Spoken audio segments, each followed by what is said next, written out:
Ајде да размислиме за момент. Што ако клучот за решавање на некој од најголемите предизвици во здравството се крие на место каде што најмалку очекуваме? Денес ќе зборуваме за една книга која нуди токму таква, прилично радикална идеја. Нова визија за јавното здравство, која се врти околу преиспитувањето на улогата на фармацевтот. Ова прашање во некоја форма си го поставуваат речиси сите земји денес.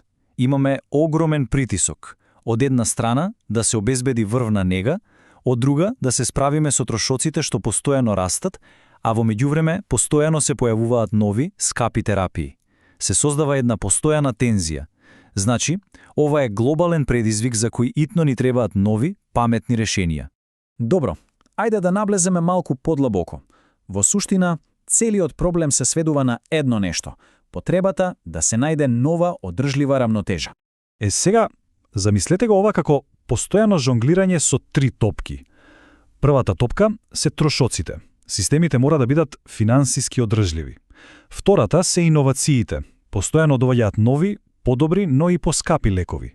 А третата топка е пристапот. Секој да има фер и еднаков пристап до нега. И според авторот на книгава, баш тука, во целиот овој хаос, пропуштаме еден многу важен дел од сложувалката. А кој е тој дел? Па токму тоа не носи до централната фигура во целата оваа приказна – фармацевтот.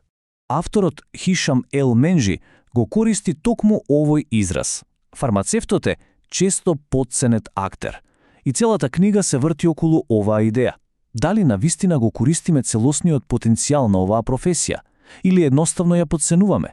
Ова совршено ја покажува разликата помеѓу тоа како гледаме на работите и каков е нивниот реален потенцијал. Традиционално, што прави фармацевтот? Па издава лекови. Го гледаме како последна алка во синџирот. Но новата визија? Таа е нешто сосема друго. Зборуваме за фармацевт кој е активен регулатор, кој се грижи лековите да се колистат правилно, кој е партнер на здравствениот систем во контрола на трошоците. И може би најважно од се, кој е тивок, но клучен столб на превенцијата во локалната заедница. Добро, но како оваа идеја за потценетиот актер станува вистинско решение? Затоа што не се работи само за тоа да му дадеме повеќе обврски на еден човек. Не. Овде се зборува за целосна промена на стратегијата, за преориентација на целиот систем. И тука доаѓаме до клучниот концепт – интелигентно управување со лековите.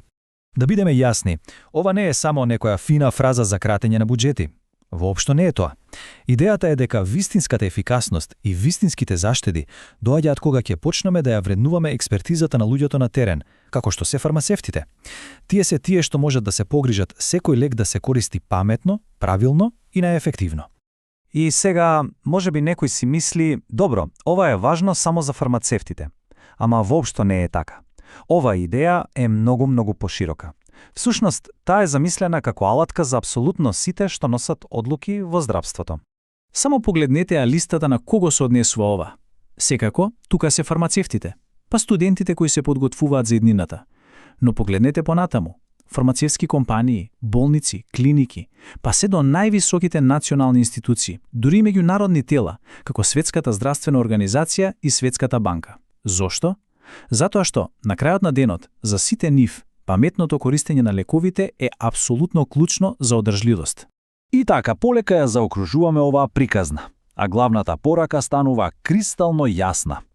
Овде не зборуваме за минатото, туку за тоа како ќе го градиме здравството на утрешнината. Значи, што е оваа книга во суштина? Може да се гледа на неа како на еден вид мапа што помага да се снајдеме низ сите промени што доаѓаат. Таа ги појаснува работите, помага да предвидиме што не чека и најважно, ги повикува сите да работат заедно за една заедничка цел – поздрав, поотпорен и поефикасен систем за сите. И за крај, една навистина моќна мисла од книгата. Оваа реченица во основа кажува се. И остава едно важно прашање да лебди во воздухот. Што ако одговорот за иднината на јавното здравство цело време ни бил пред нос? Што ако се крие на место кое можеби сме доземале здраво за готово? Во нашата локална аптека? Вреди да се размисли за тоа.